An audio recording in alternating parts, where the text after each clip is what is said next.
पर लिखा, हन्ना को उसकी प्रार्थना को सुनने के बाद पुत्र मिला। उसने वायदे के अनुसार परमेश्वर के भवन में उसको चढ़ा दिया। और वो छोटा था, दूध चढ़ाया गया। अभी वो छोटा था तो वहां वो उसको चढ़ाने के लिए चली जाती है। आपको पता कि ऐसी चीजें जो गलत हो वो कभी शुभती नहीं। जब हन्ना वहां पर अपने बेटे को लेकर गई तो मुझे लगता है वहां की स्त्रियां, वहां की संगत जरूर कहती होगी, हन्ना तेरा बेटा यहाँ सही नहीं रहेगा, यहाँ तो पादरी के बच्चे अच्छे नहीं है, तेरा बच्चा भी खराब हो जाएगा, तू इसको कहां ले आई है, तू इसको कहीं और चला सकती है। उसने कहा नहीं, मैंने परमेश्वर के साथ वायदा किया, यहीं से लिया और यही शुक्रगुजारी बनती है। लेते कहीं से हैं और शुक्रगुजारी कहीं और करने की कोशिश करते हैं। हालेलुया। सो आगे बढ़ना चाहता हूं। उसको बच्चा मिला, उसने चढ़ा दिया। वहां स्त्रियां सब लोग कह रहे थे यहां तेरे बेटे का भविष्य अच्छा नहीं है, लेकिन उसने अपने भविष्य को, अपने बेटे के भविष्य को, फ्यूचर को परमेश्वर के हाथ में सौंप दिया। वो स्त्री मनुष्यों की तरफ देखने वाली स्त्री नहीं, वो परमेश्वर की तरफ देखने वाली स्त्री होती। लेकिन आज छोटे चर्च के लोग मनुष्यों की तरफ देखते हैं, दूसरों की कमियों को देखकर चलते हैं, अपनी कमी को नहीं देखते हैं, इसलिए बहुत जल्द चर्च बदलते हैं। मैं आपसे कहना चाहता हूं, हन्ना ने वहां पर वफादारी दिखाई, परमेश्वर ने उसको 5 बच्चे और दे दिए। हालेलुया। अगर चर्च बदलने की बात करें तो सबसे पहले हन्ना को चर्च बदलना चाहिए था, क्योंकि इससे गलत कह सकता हूं, इससे गलत माहौल आज दुनिया में आपको किसी चर्च में नहीं मिलेगा जितना गलत माहौल उस चर्च में था। लेकिन हन्ना ने चर्च नहीं बदला, अपना स्थान नहीं छोड़ा, अपनी वफादारी को नहीं छोड़ा है, वहीं से आशीष पाई, वहीं से 5 बच्चे उसने और हासिल किए और उसने वफादारी दिखाई है। हालेलुया। आज छोटे चर्च की कलीसिया की ये प्रॉब्लम है कि वो अपने चर्च के साथ वफादार नहीं है। उनका विश्वास, उनकी आंखें अपनी सेवका को नहीं देखती है, वो किसी और तरफ उनकी नजरें लगी हुई है। आमीन। हालेलुया। सुनिए, एक बात बताना चाहता हूं। बेटे मर गए, सॉरी, नौमी के दोनों बेटे मर गए, उसका पति भी मर गया। अब नौमी कहती है आरपा से और रूत से, तुम वापस चले जाओ, मेरे पास तुम्हारे लिए कोई आशा नहीं है। हालेलुया। अब मैं तुम्हारे लिए कुछ नहीं कर सकती हूँ, वापस चली जाओ। तो बाइबल कहती है आरपा ने अपनी सास को चूमा और वापस चली गई, लेकिन रूत ने अपनी सास को चूमा, गले लगी, लेकिन गला छोड़ा नहीं, उसको गले लगाए रखा। आमीन। हालेलुया। वो कहते देख तेरी बहन चली गई तो भी जा सकती है, वो कहती वो जाए, नो प्रॉब्लम, लेकिन मैं नहीं जाऊंगी, मैं तेरे साथ रहूंगी, जहां तू जाएगी मैं वहां जाऊंगी, जहां तू रहेगी मैं वहां रहूंगी, जहां तू मरेगी मैं वहां मरूंगी, जहां तू दफनाई जाएगी मैं वहां दफनाई जाऊंगी, और जो तेरा परमेश्वर है वही मेरा परमेश्वर है। और वचन के अनुसार, हालेलुया, वचन के अनुसार ये ठुकराई हुई जाति थी। कौन थी? मोआब देश के लोग। परमेश्वर ने इनको ठुकराया हुआ था कुछ पापों के कारण। हालेलुया। लेकिन वो मोआबन स्त्री कहती है मैं तुझे नहीं छोड़ूंगी। मैं आपको कह सकता हूं, आज बहुत सारे लोग तब तक साथ रहते हैं जब तक उनको कोई आशा नजर आती है। हालेलुया। वो कुछ लोग आरपा की तरह हैं जो दुनियादारी के लिए, संसार की चीजों के लिए या भविष्य को देखते हुए छोड़कर चले जाते हैं। हालेलुया। बहुत सारे लोग आज अपने चर्च को छोड़कर, अपनी सेवा को छोड़कर या अपने पास को छोड़कर वो बड़ी बड़ी मिनिस्ट्रियों की तरफ क्यों देखते हैं? उनको लगता है शायद वहां से हमें ज्यादा कुछ मिलेगा। वो ऐसे लोग जहां वो आरपा की तरह है। लेकिन आज वफादारी दिखाना है तो रूत की तरह दिखाओ। हालेलुया। उसको रूत से कुछ मतलब नहीं, उसको अपने वफादारी से मतलब है। हालेलुया। आपको अगर रहेंगे तो आप रूथ की तरह आशीष पाएंगे। बाद में रूथ को कितना आशीष मिला? बाद को रूथ को परमेश्वर ने उससे पहले जो उसके पास था उससे बढ़कर दिया। आमीन, हालेलुया। और खास ये है कि परमेश्वर ने उसको ग्रहण कर लिया, परमेश्वर ने उसको कौम की साथ अटैच कर लिया और उसी की कोख से बाद में दाऊद के दादा, हालेलुया, वो पैदा हुए और दाऊद के वंश से प्रभु यीशु मसीह पैदा हुए। हालेलुया। वो स्त्री ऐसा जुड़ी इस्राएली कौम के साथ कि परमेश्वर उसके वंश से ऐसा कर सकते हैं, प्रभु यीशु मसीह को लाए, दाऊद जैसे व्यक्तियों को, राजा को लाए, उसने राजा को पैदा किया। आमीन, हालेलुया। क्यों? क्योंकि वो स्त्री वफादार थी। हालेलुया। आज लोग दुनियावी तौर पर चलते हैं, उनकी नजर कहां पर है? आशीषों की तरफ। क्या अब उसको रूथ से आशीष मिल सकती है? नहीं। हालेलुया। आज लोगों की नजर धन के ऊपर है। मिरेकल मनी, कहां से वीजा लगेगा? लोग चर्च में बाइबल लेकर जाते थे, आज लोग चर्चों में कार्ड लेकर जाते हैं। हालेलुया। और कहा जाता है आप ऊपर उठाओ तो हम प्रार्थना करेंगे, मिरेकल मनी होगा। आज मिरेकल मनी वाले बहुत आपको नजर आएंगे, आशीषों का धोखा देने वाले बहुत आपको नजर आएंगे, चमत्कारों का धोखा देने वाले बहुत नजर आएंगे। लेकिन हन्ना ने ना पैसे को देखा, ना अपने भविष्य की आशीष को देखा। रूथ जुड़ी रही अपनी सास के साथ, वफादारी दिखाया तो परमेश्वर ने कई गुना उसको बढ़ा दिया। आमीन, हालेलुया। तो मैं आज यहां से ये आपको सिखाना चाहता हूं कि आशीषें, चमत्कार सिर्फ बड़ी मिनिस्ट्रियों में नहीं है, बड़े चर्चों में नहीं है। जो वफादार होगा उसको कहीं पर भी आशीष मिल जाएगी। आमीन, हालेलुया।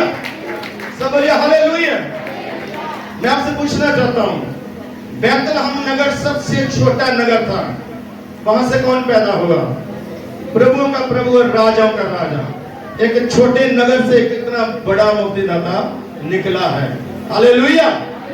क्या छोटी कलीसियाओं से लोग अच्छे प्रचारक, अच्छे इवेंजलिस्ट, अच्छे वर्शिपर नहीं निकलते? बोलिए हालेलुया।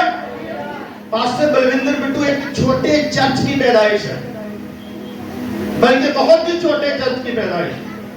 पास्टर सुरिंदर एक बहुत छोटे से चर्च की पैदाइश है। आमीन, हालेलुया। यहाँ पर बहुत सारे पास्टर, यहाँ पर बहुत सारे वर्शिपर, ब्रदर गौतम जी एक छोटे चर्च की क्या है? पैदाइश है। आमीन, हालेलुया। सब बोलिए हालेलुया। परमेश्वर चाहे आपको कहीं पर भी बढ़ा सकता है, परमेश्वर चाहे आपको कहीं पर भी आशीष दे सकता है, लेकिन परमेश्वर आज वफादारी को देखता है। लेकिन आज लोग वफादार नहीं। थोड़े से लालच के लिए, थोड़ी सी चीजों के लिए, एक ऑटो के किराए के लिए लोग चर्च को छोड़ देते हैं। आमीन, हालेलुया। एक गवाही के लिए, एक चमत्कार के लिए लोग चर्च को क्या कर देते हैं? छोड़ देते हैं। इस सभा के बारे में मैं लोगों को बता रहा था, मैंने काफी खुद जाकर बहुत सारे घरों में इस सभा के बारे में मैं जाकर बता कर आया हूँ। मुझे एक बहन मिली, मैं घर में गया तो बड़ी बड़ी पिक्चर लगाई हुई थी वहां पर, एक बड़ी मिनिस्ट्री के बड़े सेवक के, और उसका पति कहता हमारे घर में मेरा बेटा शुगर से मर गया, मेरी पत्नी को सेम प्रॉब्लम है, जितनी बीमारियां मेरे बेटे में थी उतने ज्यादा वही बीमारियां मेरी पत्नी में है। हम चर्च जाते हैं लगातार, लेकिन हम चंगे क्यों नहीं हो रहे? मैंने कहा इस क्यों का जवाब परमेश्वर ही दे सकता है। मैंने उनके विरुद्ध में कुछ नहीं बोला। आमीन, हालेलुया। लेकिन एक बात मैंने कहा, जहां पर आप जाते हो वहां तो चमत्कार ही बहुत होते हैं। हालेलुया। फिर आपकी लाइफ में क्यों नहीं हो रहा? वो कह रही यही तो हम पूछ रहे हैं। मैंने कहा प्रभु से पूछो, प्रभु बताएगा। मैं मीटिंग का बोल कर आ गया। आपके सामने ये बात क्यों रखा? मैं आपसे कहना चाहता हूं, दवाइयां बड़े चर्च के लोग भी खाते हैं, हॉस्पिटलों में बड़े चर्च के लोग भी जाते हैं। हालेलुया। दुर्घटना बड़े चर्चों के लोगों के साथ भी होती है, प्रॉब्लम्स बड़े चर्च के लोगों के साथ भी होती है। हालेलुया। लेकिन मैं छोटे चर्चों के लोगों से आज ये कहना चाहता हूं कि अपने चर्च को, अपनी सेवकाई को, अपने पास्टर को, उसके हाथों को तगड़ा करो। हालेलुया। बाइबल कहती है अपने अगुए के हाथों को क्या करो? मजबूत करो, तगड़ा करो। बाइबल में लिखा, मूसा ने यहोशू से कहा, तू अमालेकियों से युद्ध कर, लेकिन मैं पहाड़ पर जाऊंगा प्रार्थना करने के लिए। सब बोलिए हालेलुया। तो क्या हुआ? यहोशू मूसा को लेकर पहाड़ के ऊपर यहोशू युद्ध करने लगा और मूसा पहाड़ के ऊपर प्रार्थना करने के लिए चला गया। हालेलुया। क्या ताली बजा सकते हैं आप प्रभु के लिए?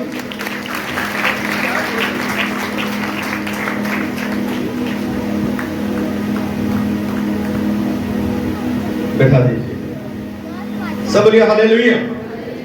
तो मूसा प्रार्थना करता है पहाड़ के ऊपर। प्रार्थना कैसे करता है?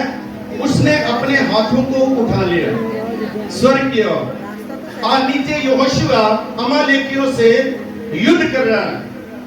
और बाइबल में लिखा है, जब मूसा हाथ उठाता था तो इस्राएली जीत जाते थे, लेकिन जब मूसा के हाथ नीचे आते थे तो इस्राएली हारने लग जाते थे। इस बात को दो व्यक्तियों ने देखा, दो व्यक्तियों ने, जिनका नाम है हारून और हूर, उन्होंने देखा। हालेलुया। और मूसा ने नहीं कहा उनको, ध्यान से सुनो इस बात को, मूसा ने नहीं कहा कि क्या कोई मेरी मदद के लिए आएगा? मेरी बाहें थक रही है, मेरे बाजू, मेरे हाथ थक रहे हैं, क्या कोई आएगा मेरी हाथ के लिए? नहीं, वो बस अपनी प्रार्थना कर रहा था। लेकिन दो व्यक्तियों ने देखा, हूर और हारून ने, कि जब मूसा हाथ उठाता हम जीतते, मूसा के हाथ नीचे आते तो हम हारते।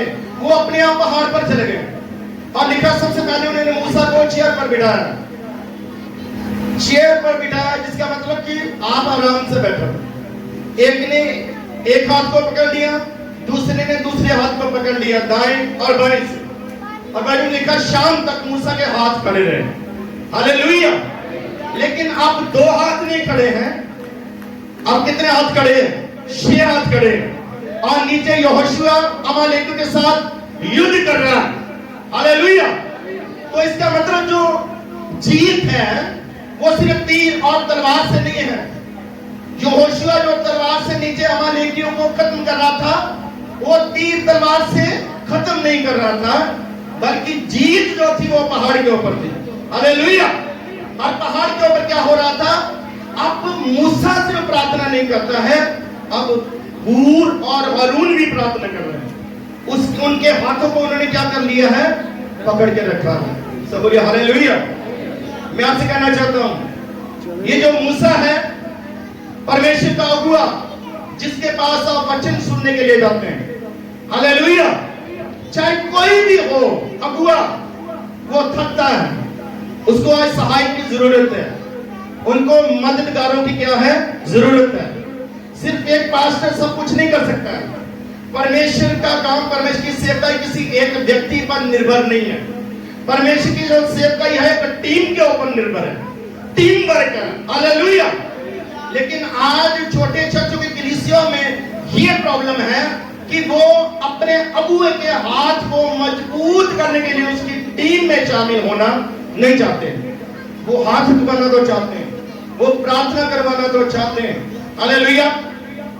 लेकिन वो साथ खड़ा होना नहीं चाहते हैं। लेकिन परमेश्वर उसको पसंद करता है जो साथ खड़े होने वाले हो। आमीन। हालेलुया।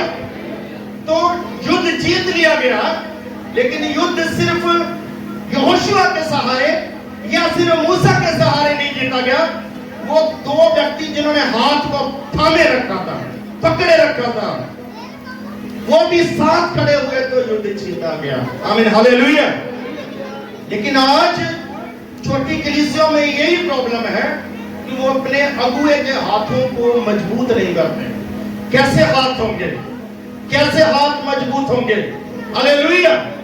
उनके साथ प्रार्थना करने से आप उनके हाथ को मजबूत कर सकते हैं।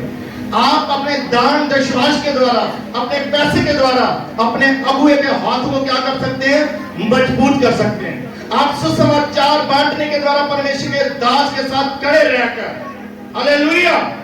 देखो एक बात कहना चाहता हूं, काम तो परमेश्वर करता है, और जो परमेश्वर का काम है कभी रुकता नहीं। जो परमेश्वर का दास कह देता वो होता है, लेकिन कई बार परमेश्वर आजमाता है दूसरे लोगों को, हालेलुया। अगर किसी के ऊपर जिम्मेवारी डाला जाता है तो कुछ लोगों को कई बार बोझ लगता है, मुश्किल लगता है, हालेलुया। कुछ लोग कह सकते हैं कि हम ही क्यों, हर बार हम ही क्यों, और लोग क्यों नहीं नजर आते हैं, आमीन, हालेलुया। लेकिन मैं कहना चाहता हूं, आज अगर किसी को परमेश्वर की सेवकाई में थोड़ा सा भी काम करने को मिलता है तो वो सेवकाई में सहायक है, मददगार है, सहयोगी है, हालेलुया। लेकिन में ये कमी है कि छोटे चर्चों में लोग अपनी वफादारी को छोड़ रहे हैं। किस चीज के लिए? लालच के लिए, हालेलुया। पता नहीं वहां से क्या मिल जाएगा, हालेलुया। आंखों का आकर्षण है, सिर्फ दूरों दूरों ढोल बजदा की लगता है, बड़ा वधिया लगता है, कोल जाते हैं तो कोई फायदा नजर नहीं आता है, कन्ना नहीं खाता, हालेलुया। दूरों दूरों अच्छा लगता है, कुछ ढोल दूरों दूरों तो बजते वधिया लगते हैं, लेकिन जब अंदर जाते हैं तो पता चलता है, हालेलुया। सो आप समझ गए होंगे कि मैं क्या कहना चाहता हूं। वफादार बनो, हालेलुया, हालेलुया। आपको आशीष मिलेगी, आपको जो चाहिए परमेश्वर देगा। लेकिन जो वफादार नहीं है, बाइबल में लिखा भी है, जो अंत तक सहेगा, अंत तक वफादार रहेगा, वो बचाया जाएगा, दूसरा नहीं। बचाया भी वफादार ही जाएगा।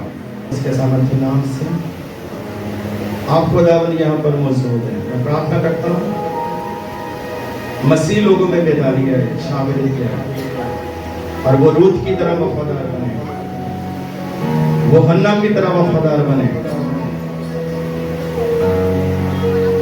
वो हारून और हूर की तरह हो। खुदावंद अपने अगुओं के हाथों को तगड़ा करने वाला, ना कि अबशालोम की तरह जो कमजोर करते हैं। हे मेरे पिता, आज सब दासों पर, सारी कलीसिया पर आपकी बड़ी आशीष हो, प्रभु यीशु मसीह के नाम से मांगता हूं, आमीन, हालेलुया।